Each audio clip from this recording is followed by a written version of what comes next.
Not only was you a hell of a football player, man, you also was a great athlete that could play the game of basketball. I want to get from you is why you didn't continue to play basketball in high school, and who do you consider your top five for each position, best players in East Chicago Central history. So let's start off with you personally first. Why you didn't play basketball? Man, basketball is something that I can play. I never really worked on my jump shot and nothing like that. I was actually blessed to born. I'm ambidextrous. I can dribble basketball with both hands the same way, so I ain't have to work on my dribbling and nothing like that. And just being an athlete, I could kind of get around people. But like I said, man, when I got to West Side and I saw that I wasn't a star basketball player, I just was like an athlete. I can catch a tip dunk, I could dunk on people. I was more like an and one kind of guy. I wasn't a basketball player. I could make it exciting. You know, I'm that guy that you out there got 6 points with 3 on was nasty dunks. You know, that's the type of stuff I did. And with the talent we had in East Chicago, I knew I would make the team, but I knew I wouldn't play a lot. And I knew that I had an opportunity to play Division I football and then hopefully lead that to the NFL. So I feel like basketball season would be a distraction. It wouldn't be time for me to be out there on the field. You know, like we worked out year round together. I mean, during basketball season, we was upstairs running routes. I mean, going against each other, getting better. So I feel like, you know, my football would have suffered if I played basketball. So I made that decision, you know, to just play recreational and have a good time. But I always kind of, like junior, senior, I really did want to play though, but I fought that. Um, Point guard, East Chicago Central history.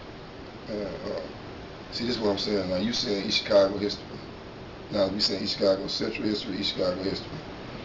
If you know East Chicago Central history, let me know. But I'm talking about East Chicago Central. Okay, well, the best point guard in East Chicago Central history that I seen, man.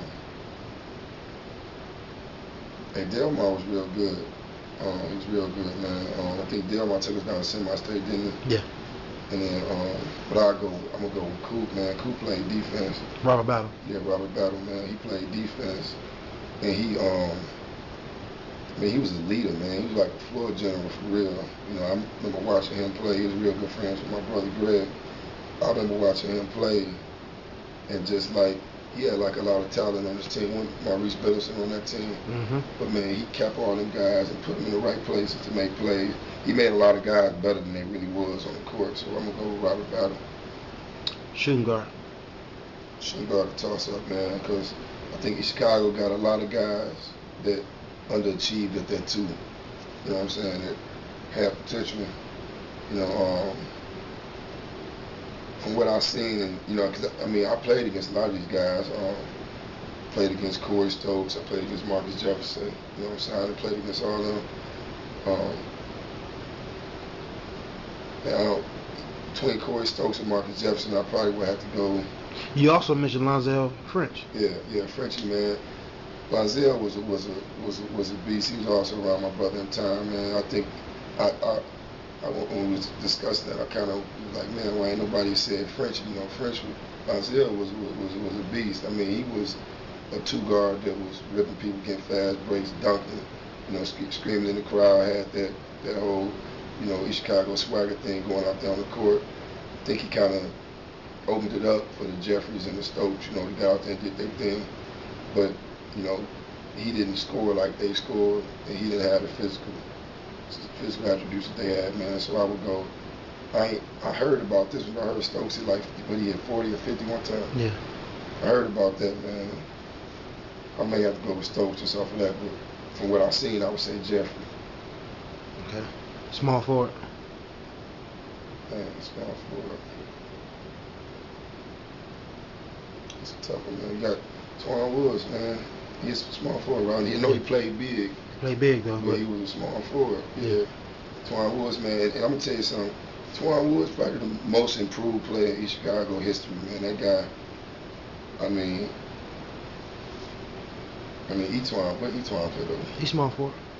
Man, I don't think, and a lot of people may go against it, I don't think like Etwan in his prime could beat Woods in the game one-on-one. So I'm gonna still stick with Woods, even though I know a lot of people like, they ain't even say Etwan. But and Woods just worked so hard, man. I mean, Woods went from being just a normal guy to being a dominant player, man. I mean, he could shoot, he can muscle you, he can dribble.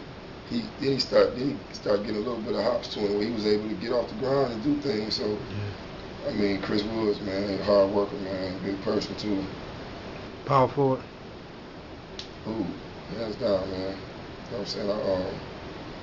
I used to play against Ooh, man, all the time. And, you know, me and him was like the dunkers of East Chicago at the time.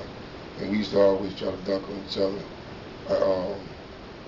I actually got a chance, I think 1 and 2, one day at the cage, man. I got Ooh and Rick Wright on the same day, which was a big day for me because I knew I knew them guys, you know, with some ballers, but you know they about one, you know, they 1 and 2 to me, Ooh and Rick Wright.